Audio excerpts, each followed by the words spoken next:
sol já foi embora, dá para ficar aqui agora.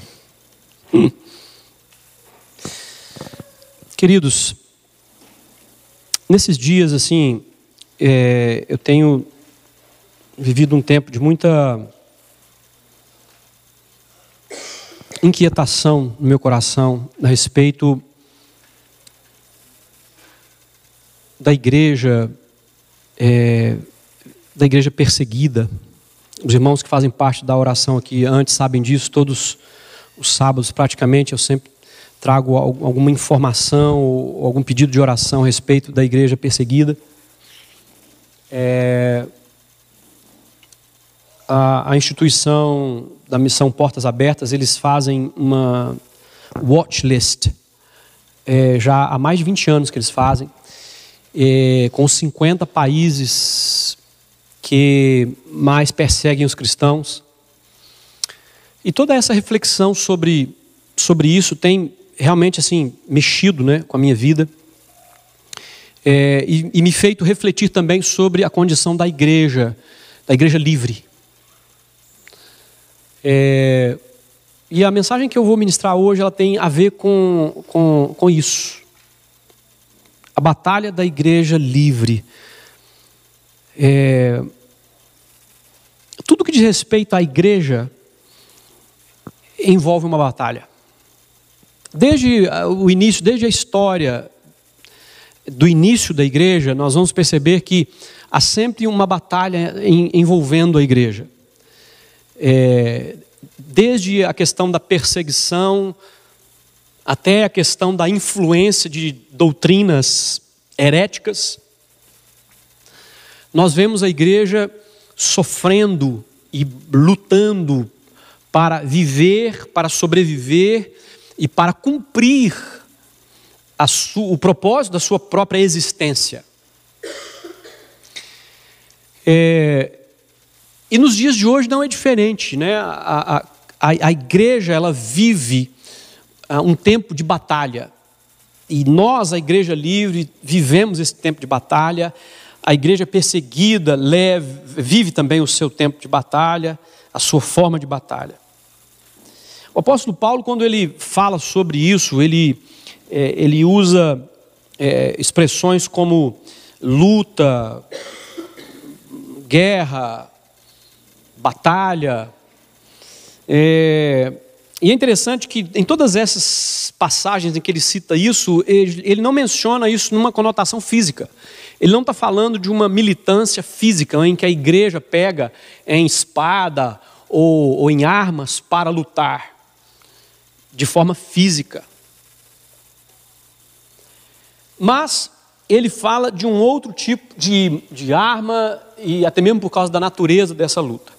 Então, em 2 Coríntios, no capítulo 10, versos de 3 a 5, ele diz assim: pois embora vivamos como homens, não lutamos segundo os padrões humanos. As armas com as quais nós lutamos não são humanas. Ao contrário, são poderosas em Deus para destruir fortalezas. Destruímos argumentos e toda pretensão que se levanta contra o conhecimento de Deus e levamos cativo todo pensamento para torná-lo obediente a Cristo. Então, ele nesse texto ele fala de uma batalha existente, ele fala de armas que nós usamos, e ele fala da consequência, do objetivo do uso dessas armas e qual é a vitória que nós conquistamos nessa luta. Então, a conotação principal que ele dá é que existe uma batalha na mente. Quando ele fala sobre as fortalezas, e ele fala então sobre trazer cativo todo pensamento em obediência a Cristo e destruir enganos ou sofismas, na versão clássica de sofisma, ele está falando então de uma luta na nossa mente, na nossa maneira de pensar. A principal luta que o cristão vive é na sua forma de pensar. Mas antes de nós entrarmos na batalha propriamente dita da igreja livre, eu gostaria de falar sobre a batalha da igreja perseguida. De acordo com as estatísticas das agências missionárias, há mais cristãos sendo perseguidos e mortos agora, no nosso tempo, do que em qualquer outra época da história da igreja. E olhe que a história da igreja é marcada por momentos sangrentos. Para quem estudou um pouquinho a história da igreja e sabe da história da igreja, logo depois da ascensão de Jesus, nós vemos os discípulos, a não ser João, todos morreram assassinados. João foi perseguido, tentaram matá-lo, mas não conseguiram. Não é? Não foi por falta de tentar, não é? Depois deles vieram os chamados pais da igreja, que foram os discípulos dos apóstolos, até um certo período depois disso. Nós temos vários. A grande maioria deles também foi morta. Centenas, talvez milhares de cristãos viveram perseguição e foram mortos, inclusive nas arenas romanas. Os primeiros 400 anos da era cristã foi marcada por muita perseguição. Depois disso, né, as coisas foram mudando, mas sempre em determinados países onde os missionários iam, havia perseguição. Há pouco tempo mesmo, eu estava vendo um depoimento de um ator que ele fez o Amazing Spider-Man. Ele fez também o Hacksaw Ridge, que é a história de um soldado americano que salva várias pessoas na Segunda Guerra Mundial, porque ele era cristão e ele sabia, né, que a força que Deus lhe dava o fazia capaz, né? E ele orava enquanto ele ficou sozinho num platô com os inimigos, né, tendo bombardeado os seus amigos. Ele ficou sozinho como parte do grupo de resgate, né, e de saúde. Então ele foi ali naquele platô, ele foi buscando as pessoas e descendo aquelas pessoas, né, num platô alto por uma corda, né? E ele já exausto, ele orava dizendo, mais um, Senhor, mais um, me permite salvar mais um, me permite salvar mais um. E ele recobrava as forças e em meio a tiros e escuridão e sofrimento, ele trazia mais um e salvava aquela pessoa, descia aquela pessoa na corda, né, e tal. E aí ele fez um outro filme depois, sobre missionários cristãos jesuítas no Japão. E ele sofre, como todo missionário. O Japão teve uma época, então, extremamente fechado. Ele praticamente, naquela época, entre aspas, extirpou o cristianismo. Entre aspas, porque nós sabemos que a semente, quando ela vem, ela vive, e mesmo porque seja debaixo de perseguição, ela continua viva, né? Mas ele foi tremendamente impactado, né, por essas duas histórias, mas principalmente da segunda, quando ele vive um missionário cristão perseguido, e porque ele foi estudar a história daquilo, ele foi ver, e realmente é uma história real, pelo menos baseado numa história real. E como que a figura de Cristo e a realidade de que aquele que crê em Jesus, mesmo em face à perseguição, ele vive e tudo mais. É lógico que existem situações em que pessoas negam a fé diante da perseguição e assim por diante. Isso acontece. Mas o meu destaque é para dizer que, apesar de todos estes séculos passados terem vivido momentos terríveis de perseguição, e em determinados países uma perseguição realmente terrível, hoje nós vivemos num tempo em que mais cristãos têm sido perseguidos e mortos por causa da fé em Jesus.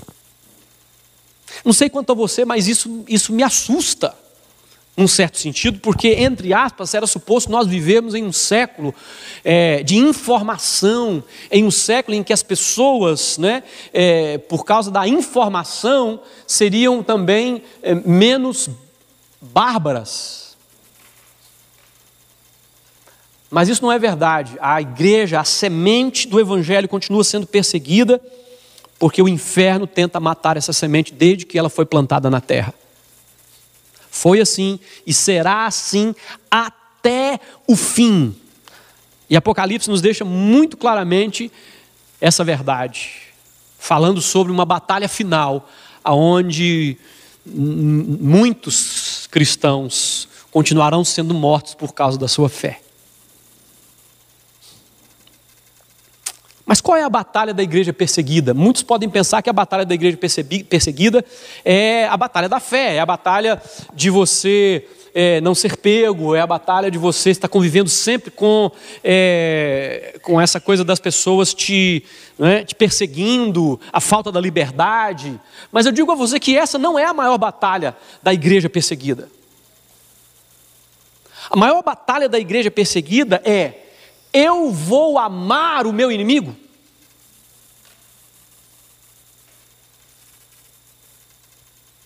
Ainda que ele não considere o outro como inimigo, o outro o considera como inimigo, mortal.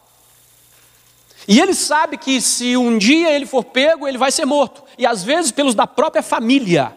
No caso dos países muçulmanos, a própria família.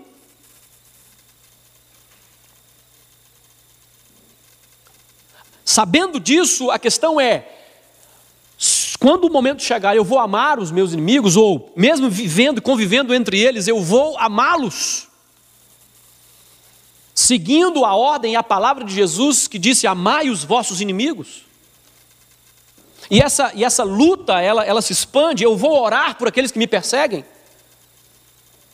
E essa oração aqui, quando Jesus diz: orem por aqueles que vos perseguem, não é: mata, Senhor, tira essa peste da minha vida. Não é.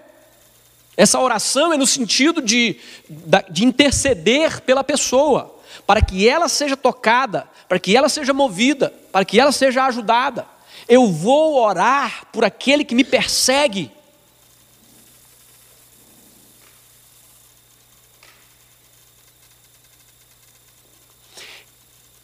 Eu vou perdoar aquele que me fere.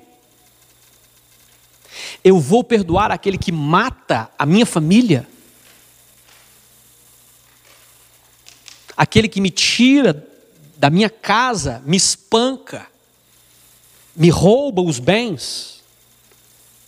Eu vou perdoar essa pessoa. Porque isso está acontecendo agora. A questão não é se vai acontecer e talvez um dia aconteça. Não, está acontecendo, e a luta deles é exatamente essa. A perseguição, ela já não é mais a luta. A batalha real é como eles vão agir em meio à luta, como eles vão agir em meio à perseguição, como eles vão viver em meio a isso. Qual vai ser o posicionamento deles? Nós vemos tantos cristãos, queridos, amaldiçoando os muçulmanos. Nós vemos tantos cristãos falando atrocidades, tantas coisas sem conexão com a vontade de Deus, palavras de ódio, palavras insensíveis, palavras de racismo, palavras que não vêm do coração do nosso Deus para essas pessoas.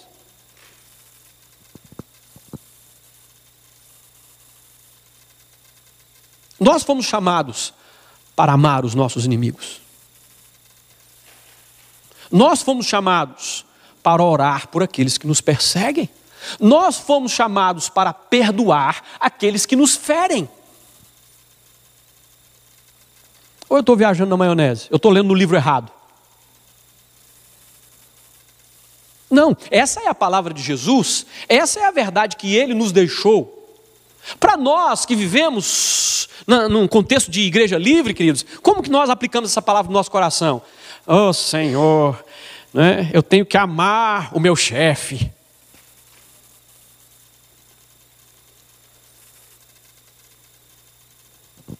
Eu tenho que perdoar o meu vizinho.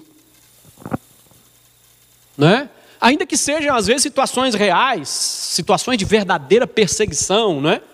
Porque isso acontece, né? Às vezes a gente é perseguido pelas pessoas, né? Uma perseguição branca, se eu posso chamar assim, né? Mas ela existe, ela está aí. Porém, não há de se comparar com aquilo que a igreja perseguida vive.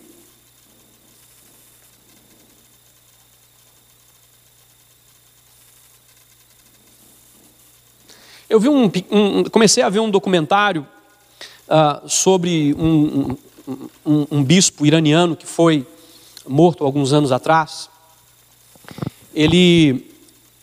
A família desse bispo, eles fizeram recentemente um documentário chamado A Cry for Iran,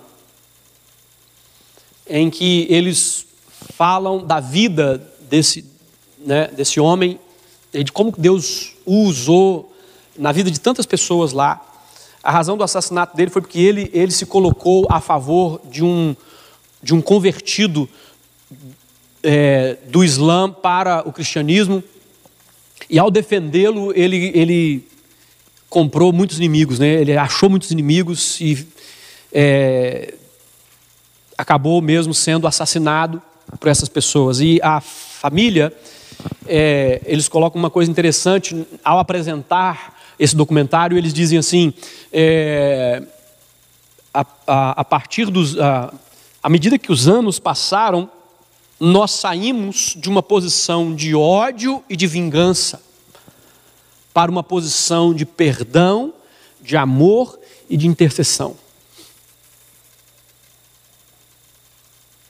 Porque essa é a luta da igreja perseguida. Eu vou amar o meu inimigo. Eu vou orar pelo que me persegue. Eu vou perdoar o que me fere. Mas qual é a batalha da igreja livre? Será que nós realmente temos uma batalha? Quando nós nos comparamos os elementos, né? É claro que não nesse nível de perseguição e nesse nível em que a nossa própria vida está em risco, num certo sentido. Mas eu quero fazer aqui das minhas palavras um jargão que foi muito usado pelo ex-presidente Lula. Nunca na história desse país. Nunca na história da igreja os cristãos tiveram tanta opção de como viver o cristianismo, principalmente no mundo ocidental, na chamada igreja livre. Nunca houve-se tanta variação, tanta escolha, tanta opção de igreja, de formas de ver o cristianismo. Nunca.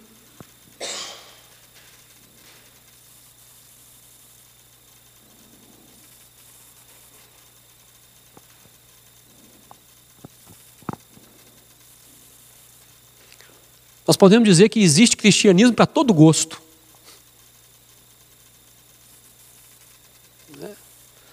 Se você gosta de repleplé, né? Você tem repleplé, você tem sapatinho de fogo, você tem, né? Você tem tudo do fogo. Quem gosta de viver de campanha em campanha, tem as igrejas das campanhas, né? Quem gosta de ser enganado e ficar comprando um amuleto para alavancar sua fé, tem igreja que vende, né? Que vende sal, que vende água, que vende lenço, que vende até camisa suja de sangue, né? E daí vai. Existe mirra do embelezamento. Eu sei que não é de rir não, gente, mas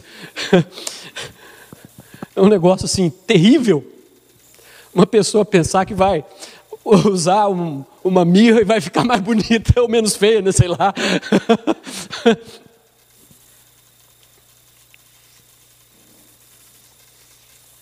A batalha da igreja livre é que tipo de cristianismo eu vou viver? Que tipo de cristianismo eu vou viver? Eu vou viver o cristianismo segundo Deus ou eu vou viver o cristianismo segundo eu mesmo? Porque tudo hoje nos leva exatamente a essa questão. O meu gosto, do meu jeito, o que eu quero, o que eu acho. Cada vez mais nós vivemos uma sociedade inebriada, viciada nas suas escolhas, nas suas opções. E ao fazer essa pergunta, qual cristianismo eu vou viver? Fatalmente, naturalmente, na sua cabeça está assim, o de Deus, é lógico. É lógico que eu quero viver o cristianismo segundo Deus. É claro que eu quero viver o segundo. Pastor, não tem nem que perguntar uma coisa dessa, é tão óbvio. Apesar de ser tão óbvio, racionalmente falando, não é tão óbvio quando nós partimos para a prática dessa verdade. Viver o cristianismo na ótica de Deus e não na nossa própria ótica. Sabe o que se chama isso, queridos? Relativismo. Infelizmente, a igreja hoje tem sido enganada, tem bebido dessa fonte, aonde tudo é relativo, tudo tem, mas não é, e tem esse jeito, mas tem também um outro jeito, e apesar de entender que as igrejas, elas têm liberdade de ter estilos diferentes, até mesmo de acordo com a cultura que elas têm, né? Um culto na África não tem que ser igual a um culto na Finlândia. Deus respeita essas diferenças culturais, de gosto musical, de onde você senta no chão, você senta na cadeira. Realmente isso não importa. Mas muito mais do que isso, eu estou falando de doutrina, eu estou falando de ensino, eu estou falando de estilo de vida. E não de estilo de culto, de estilo de fazer, entre aspas, igreja. Mas da forma de ser igreja. Há tanta escolha, tanta coisa acontecendo, dá-se tanto poder ao indivíduo, que está ficando difícil até mesmo liderar muitas vezes, porque as pessoas são cheias de achismos e de gostismos, e acham que a igreja e o pastor têm que ser guiado pelos achismos e gostismos deles. E como existe muita concorrência, porque é assim que muitas igrejas se veem, né, concorrentes, ficam com medo de perder os membros para o concorrente. E muitos líderes acabam se vendo em uma condição dessas, em que eles têm que amarelar, eles têm que negociar, eles têm que muitas vezes se tornarem até mesmo políticos para poderem conquistar e manter as pessoas na sua igreja.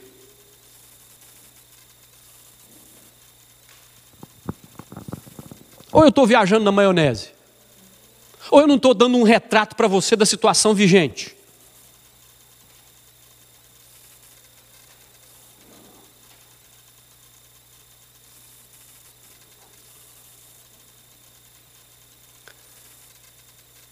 É tão fácil faltar um culto hoje, não é? Tão fácil. Basta ter alguma coisa que a gente julga importante, que já é motivo suficiente para eu dizer assim, hoje eu não vou não. Pastor Emílio que me perdoe, mas hoje eu vou ficar em casa.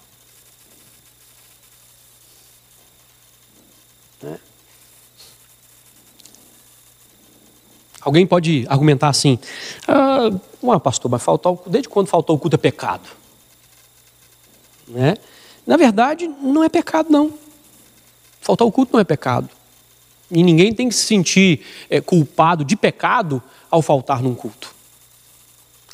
Porém, quando nós deixamos de estar no lugar onde nós nos comprometemos a estar com os nossos irmãos para ter uma experiência de adoração, de louvor, de celebração, o lugar de expressão do nosso cristianismo, eu estou indo contra a natureza da própria igreja, que desde quando nasceu com o nome de igreja, que significa um grupo de pessoas que se reúne. Entende isso? Está no DNA da igreja. O cultuar juntos, o estar juntos, o viver juntos, o servir a Deus juntos, o buscar a Deus juntos, o orar juntos. A Bíblia diz, e perseveravam juntos, no partir do pão, na comunhão, nas orações. juntos.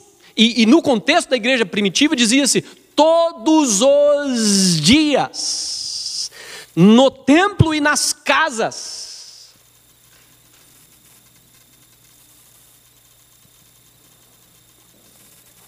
No templo e nas casas. Eles estavam juntos e eles queriam estar juntos, eles tinham prazer em estar juntos e satisfação de estarem juntos.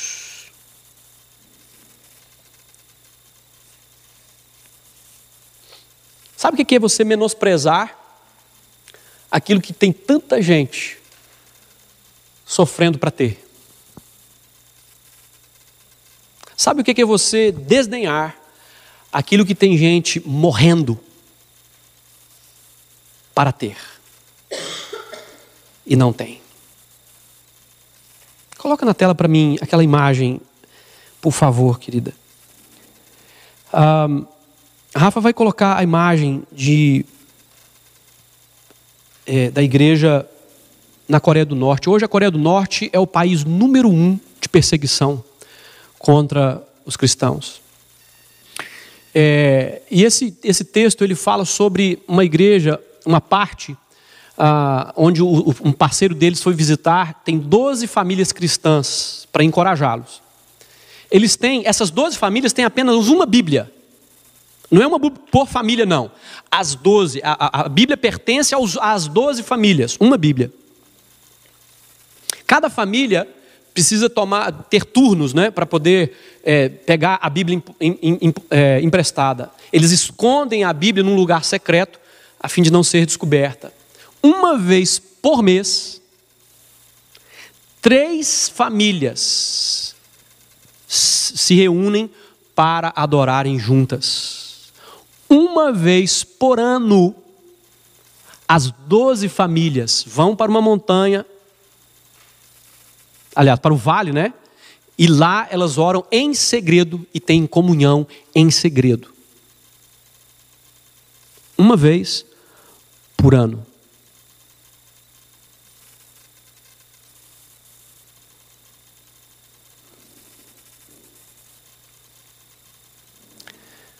Você já pensou se uma dessas famílias fosse tirada de lá e colocada aqui? Quantos cultos você acha que ela iria perder no ano? Nenhum. Porque lá, para eles se reunirem com todos os irmãos, eles têm que esperar um ano. Um ano.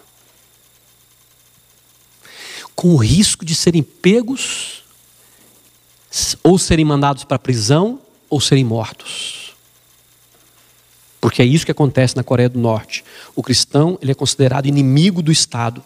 E ele é mandado então para um campo de concentração de trabalhos forçados. Ou é sentenciado à morte.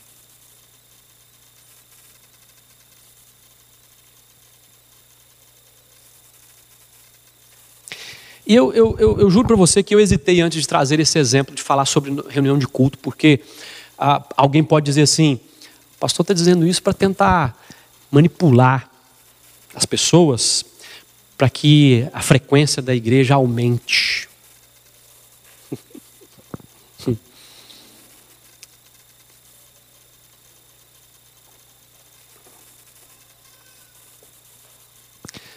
A questão é que se eu ficar com medo do que as pessoas vão pensar daquilo que eu falar, então eu vou ser igualzinho aqueles pastores que amarelam. Igualzinho aqueles pastores que têm que falar as coisas só que as pessoas gostam. E pode ter certeza de uma coisa, eu não sou essa pessoa. Você acha o que você quiser, você pensa o que você quiser da minha pessoa e das minhas intenções. Eu vou dizer assim como Paulo, aquele que me julga é Deus. E ele sabe disso.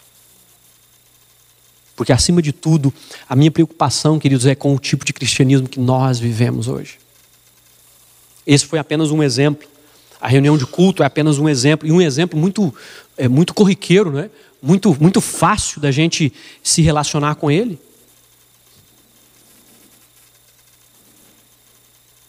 O que está acontecendo?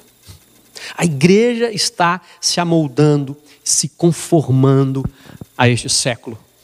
Esse é o aviso de Paulo lá em Romanos 12. Romanos 12, no verso 2, ele diz: não se amoldem ao padrão deste mundo, mas transformem-se pela renovação da sua mente, para que sejam capazes de experimentar e comprovar a boa, agradável e perfeita vontade de Deus. É exatamente isso que tem acontecido com essa igreja. A igreja livre tem se amoldado a este século, ao pensamento deste século, né? Achando que é ela que escolhe, né? E que ela tem esse direito de ficar escolhendo.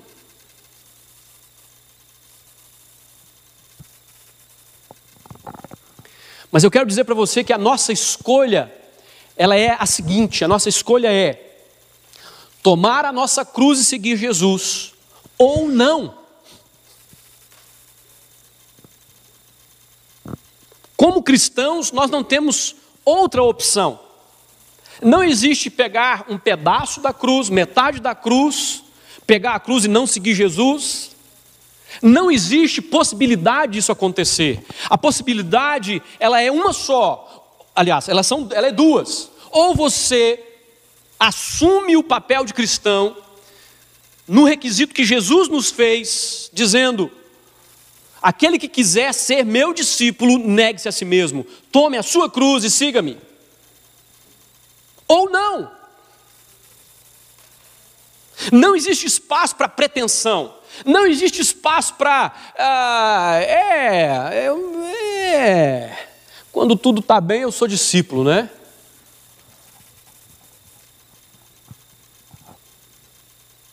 Não existe essa possibilidade. Não existe essa opção. Na verdade, queridos, a batalha da igreja perseguida e a batalha da igreja livre, ela é a mesma. Em essência, ela é a mesma. Porque assim como eles são desafiados a viver o puro cristianismo, porque a pergunta para eles é: eu vou amar o meu inimigo? Eu vou orar pelo que me persegue? Eu vou perdoar aquele que me fere? São as palavras de Jesus para os seus discípulos: vocês precisam agir assim. Se vocês são meus discípulos, vocês vão agir dessa maneira. É dessa maneira. Da mesma forma, nós somos chamados para viver o mesmo cristianismo.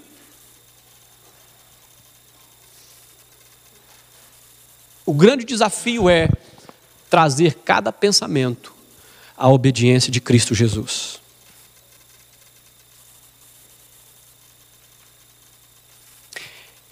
É trazer a nossa vida para colocá-la na sintonia que ela deve estar, de acordo com aquilo que Jesus nos falou, de acordo com aquilo que Ele nos mandou, de acordo com aquilo que Ele nos ensinou.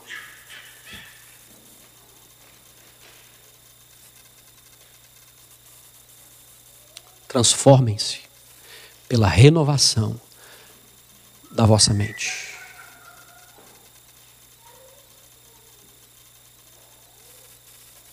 Não existe verdadeiro cristianismo, queridos, quando a nossa mente, ela não está alinhada com aquilo que Jesus falou e nos disse que nós devemos viver. Isso tem incomodado muito o meu coração, na minha própria vida. O que nós estamos fazendo? Como é que nós estamos enxergando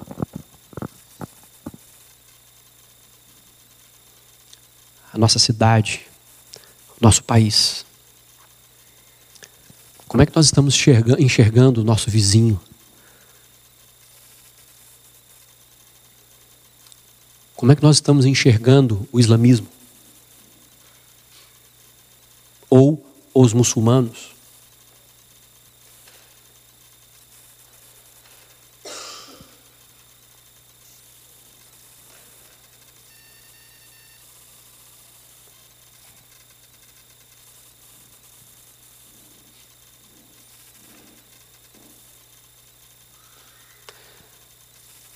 Se eu não amar você,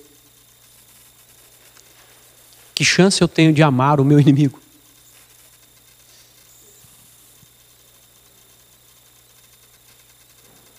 Se eu não conseguir ultrapassar as barreiras pessoais minhas, no que diz respeito a viver com você,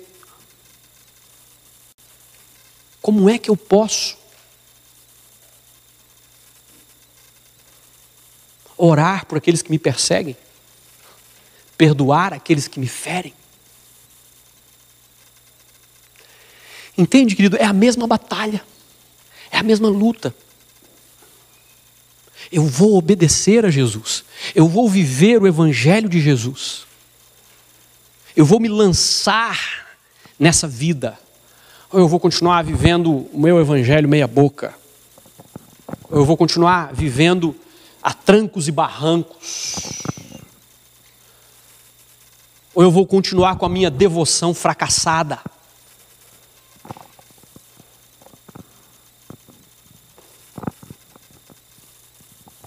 De alguém que diz que é filho de Deus, mas não tem comunhão com seu pai?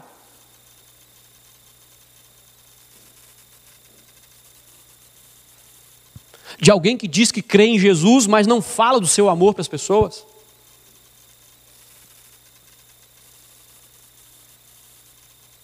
De alguém que faz parte da igreja, mas não contribui para a vida da igreja?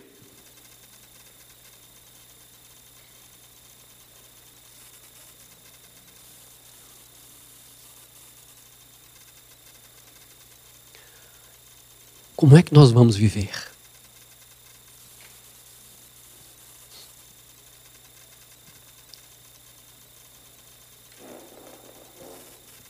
Eu não tenho palavras doces hoje, mas palavras de encorajamento e de desafio a você. Nós não temos para onde correr, queridos. A resposta para o mundo é Jesus através da igreja. A resposta para o perdido é Jesus através da igreja.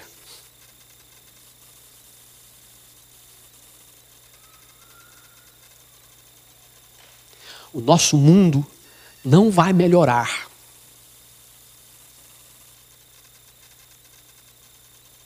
mas as pessoas podem ser alcançadas se nós tão somente nos dispusermos a amar a Deus e a amar as pessoas. A amar a Deus e amar as pessoas. A amar a Deus e amar as pessoas.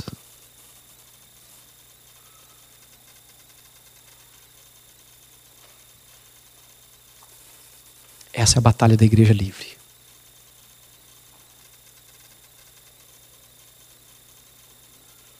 Para onde nós vamos daqui? Queira Deus, para uma igreja mais consciente, para uma igreja mais decidida, para pessoas mais entregues, não à instituição, mas a Deus, sem medo, mas cheios de amor por Ele e pelas pessoas. Porque é assim que Jesus disse que nós seríamos conhecidos como seus discípulos, se nós nos amássemos uns aos outros. Que Deus nos ajude. Que Deus nos ajude.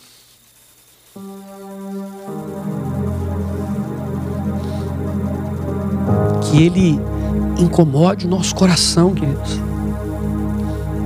Que Ele nos faça enxergar. Que Ele nos faça ver aquilo que nós estamos vivendo. Que Ele nos faça aquela inquietação de Neemias,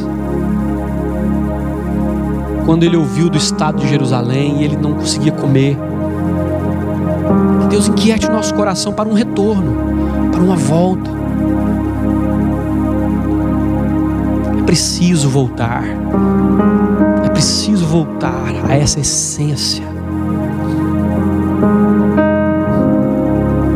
A igreja perseguida, ela cresce, não por causa dos seus equipamentos, dos seus instrumentos,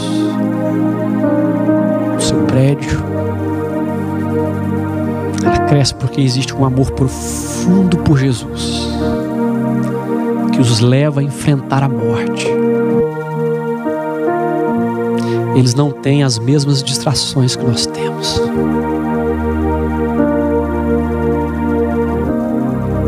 Ou eles são cristãos com o risco da própria vida, ou eles não são. Não existe meio termo. Ou se assume que é discípulo de Jesus e vive tudo aquilo que isso implica, ou você não é discípulo de Jesus.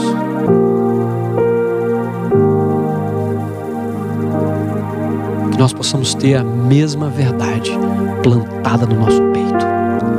Ou somos discípulos de Jesus de verdade, a ponto de arriscar a nossa própria vida, ao ponto de orar como aquela canção antiga que dizia: aonde me mandares, irei.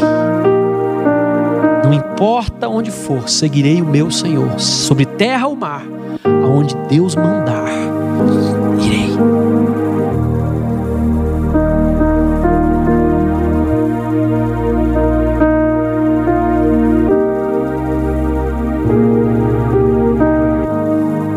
Amar Jesus nesse nível, nesse ponto. É para esse lugar que Deus está nos chamando. Quando nós estivermos amando Jesus nesse nível, essas cadeiras serão poucas.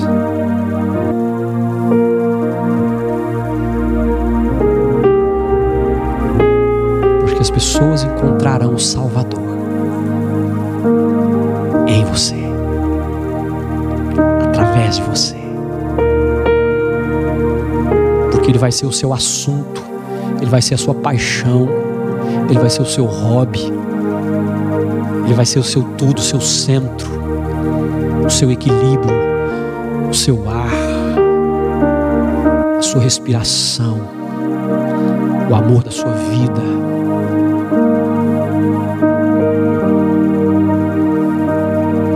Quando Ele for,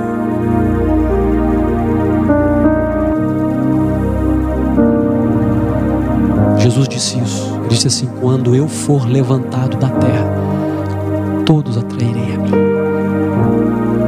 Quando Ele é levantado no nosso coração, quando Ele é levantado na nossa vida, quando Ele é exaltado na nossa vida, as pessoas são atraídas e elas são salvas, elas são encontradas e elas se rendem, porque existe uma unção, porque existe uma presença, porque existe um olhar de Deus, existe uma graça de Deus liberada através de você, existe uma consciência do tempo que você vive, mas mesmo assim isso não rouba de você a paz e a certeza de quem você serve, de o que significa servir Jesus. Oh, meu amado, é para esse lugar que Deus está nos chamando. É para esse tempo de renovação, da paixão, do amor, da entrega, da vibração, da alegria, da salvação dentro de você.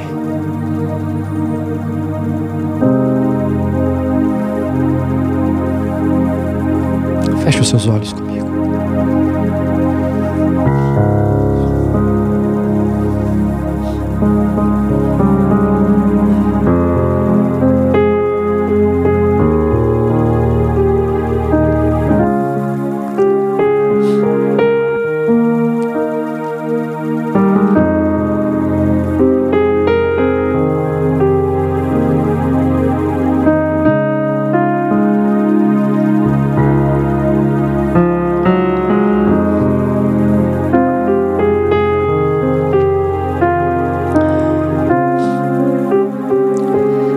ensina-nos a usar as armas que Paulo diz que são poderosas no Senhor para destruir as fortalezas que estão na mente, para trazer os pensamentos cativos à obediência de Cristo, para destruir enganos.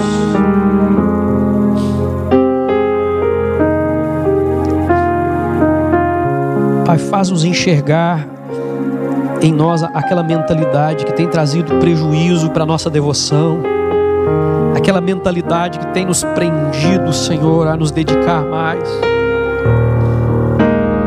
Oh Deus, oh Deus, faz-nos enxergar, Senhor, que ainda que pessoas nos decepcionaram, o Senhor jamais nos decepciona, o Senhor jamais nos abandona. Oh Pai, oh Pai, oh Pai, vem mover, ó Deus, o nosso coração, vem mover a nossa mente, Senhor, vem nos fazer enxergar, Deus, aonde nós estamos nessa batalha, aonde nós estamos nessa luta. Vem nos fazer perceber, ó Deus, que o que nós mais precisamos é desse retorno às palavras de Jesus, porque Ele diz que se nós verdadeiramente permanecermos na Sua palavra, nós então seremos Seus discípulos e conheceremos a verdade nos libertará, e assim seremos verdadeiramente livres. Que seja, Deus, na minha vida, na vida dos meus irmãos, esse tempo de um retorno do nosso coração com sinceridade, de admitir: Deus, eu não tenho vivido esse cristianismo segundo o Senhor, não, tem sido do meu jeito, tem sido meia boca, tem sido ruim, e é por isso que eu tenho sofrido, é por isso que eu tenho estado apático, desanimado. Mas eu te peço, renova hoje no meu coração a Tua palavra, renova hoje no meu coração a decisão, renova hoje no meu coração, Deus, a paixão, o amor pelo Senhor, renova hoje no meu coração a decisão de voltar para a Tua palavra, de voltar para a comunhão, de voltar para a luz, de me entregar plenamente, de me entregar totalmente, de não mais me importar com as coisas desse mundo, com as coisas que vão ficar, que vão perecer neste mundo, mas de me importar com as coisas eternas. Oh, como nos distanciamos de Ti, Senhor, como estamos sendo entretidos pelas coisas desse mundo, Deus. Ajuda-nos, Pai.